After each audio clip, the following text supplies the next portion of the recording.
Cold hands. The thin gloves fished out of last year's jacket pocket don't seem to do the job today. It must be the fault of my heart, storing summer's heat, reheated by the coals each grief has dropped. Hearth, heart, heat. The difference a letter makes. For instance, the one this morning that said, "I thought you'd want to know." Oven mitts may be what's needed to handle a heart in this condition. Boxer's gloves, though I've recently quit saying to life, "Put up your dukes." When I was a child, no lady would go downtown sans nylons, heels, and gloves. I'd like to be the woman who's sent to her room daughter tossed a note that read, "I hat you." The woman who would fold that note into a paper airplane and scribble the answer on a wing, "I glove you."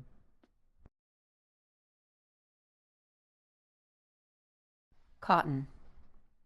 The summer we were Tom and Huck, our father bought a packet of seeds.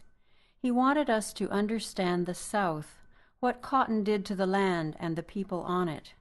"Takes rivers," he said as he turned on the hose, "wears out the soil," as he sprinkled Vigoro from a bag. Did he show us where to plant and how deep?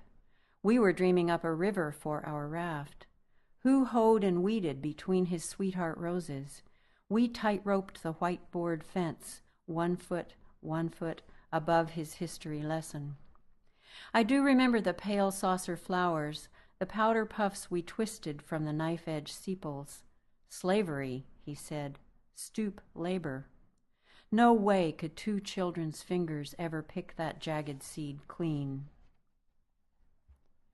I have been to southeastern India, seen the flat fields, the dugouts for water, haze in the middle distance pooling the hems of bright saris.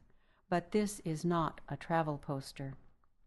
Andhra Pradesh looks like cotton country. Here is the salesman, his car tanked on promises. Here are the farmers who could do with a little cash. Whole villages go for it, and why not?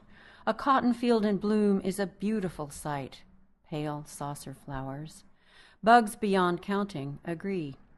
Bottles with skull and crossbones arrive with the shipment of seed. The farmers upend the bottles onto the grub that tunnels the cotton's sweetheart, that pays no mind to crossbones and moves on to carrots and beans. Now what to do? In one small district, up to their necks in debt, 53 farmers down the poison themselves. Dust blows over the dry stalks, whispering, "History, history."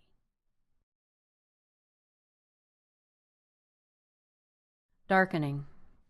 Morning. Planes drop flares over a flat, calm sea, practicing rescue. Nights when a storm flogs the water to egg white, tugs pull in for safety and pan their beacons over the windbreak of East Point. Did I say morning? The kettle's boiling, but dawn is an hour off. November's made a brigadoon of summer, and everyone looks for a nightlight, some version of security. Hours back, in the wash of a dream, I reached out my hand and you were there. Come daybreak, we'll scramble to haul in firewood, pick a few leaves for a salad. Someone is sure to mention how early they turn on the lamps. Funny how it's news each time, this darkening.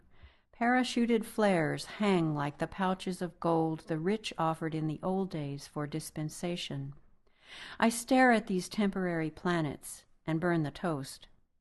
Later, I'll gumboot back from the garden along the downside of afternoon, my hands filled with sorrel and cress.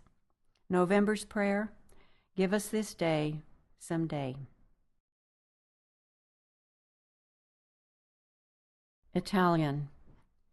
After a supper of red beans and rice that glistened, each grain, each fat bean in the lamplight, after we've washed the flowered plates and stood them upright in the rack, after 21 years during which cars kept to their half of the road, illness halted just inside the door, and lightning took its business elsewhere, we have this one winter night.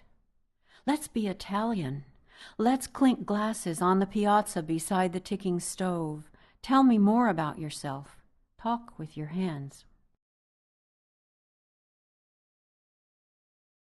To the father at the beach. You're scaring me. You're scaring my granddaughter, not to mention the shorebirds and this boy who won't wear shoes, your ark of terror, your why do you always? See how small he is. Think how small he'll look when he leaves, the way my son left, lifting a pack onto his hollow bones, and I didn't run after him, didn't notice the sharp-eyed streets or the shadows going, psst, over here. Maybe your son will forgive. Mine says he does, or rather that forgiveness isn't called for, but this is not about guilt. Haven't you heard the bear and cougar stories they're swapping back in the village? Let's keep ourselves on the upland side of these children. Whatever lurks in the forest will have to deal with us first. Understory.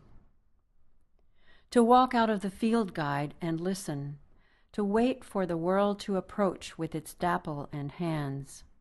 Who are you? Dreamer on a short string, big boots clomping through the underbrush. There's an understory here, shades of meaning, tale told by a rock, signifying everything. To open the grammar of being seen and let the creatures name you, lover who begins to notice, figure of speech.